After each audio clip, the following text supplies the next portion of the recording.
Punjab assembly का इजलास आज तलब। असम्बली के बाहर सिक्योरिटी के सख्त इंतजाम, तमाम दरवाजे बंद करके पुलिस की भारी नफरी तैनात कर दी गई। मुलाजमीन को भी अंदर दाखिल होने में परेशानी। पुलिस ने डीजी पार्लिमानी उमूर राय मुमताज को हिरासत में लेकर नामालूम मकाम पर मुंतकिल कर दिया।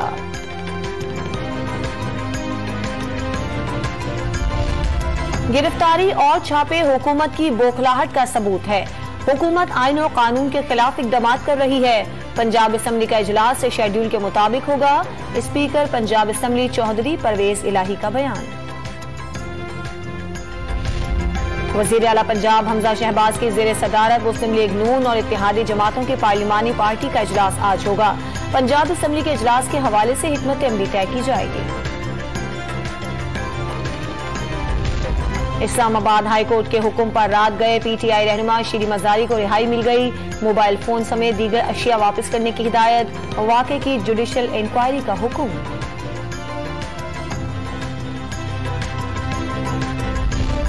शहबाज शरीफ और राना सनाउल्लाह ने गिरफ्तार करवाया। जुर्म का बताया गया, ना ही कोई वारंट दिखाया गया। दौरान गिरफ्तारी तशद्दुद भी किया गया। शीरी मजारी की अदालत के बाहर मीडिया से गुफ्तगू।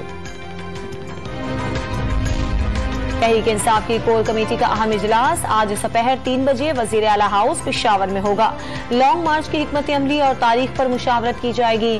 कारकुनों को गिरफ्तारी से बचाने के लिए हिकमत अमली पर भी गौर किया जाएगा। गुआंग्यू में वजीर खारजा बिलावल भुट्टो की चीनी वजीर खारजा से दो तरफा ताल्लुकात के फरोग और बाहमी दिलचस्पी के उमूर पर तबादला ख्याल। दरियाई सिंध में पानी की किल्लत बरकरार। गुड्डू बैराज में मामूली इजाफा। पानी की किल्लत 60% रह गई। पानी की किल्लत से चावल और कपास की फसल वक्त पर काश्त न होने से काश्तकार परेशान। और 144वें यौम पैदाइश पर गामा पहलवान को गूगल का डूडल के जरिए खराज अकीदत।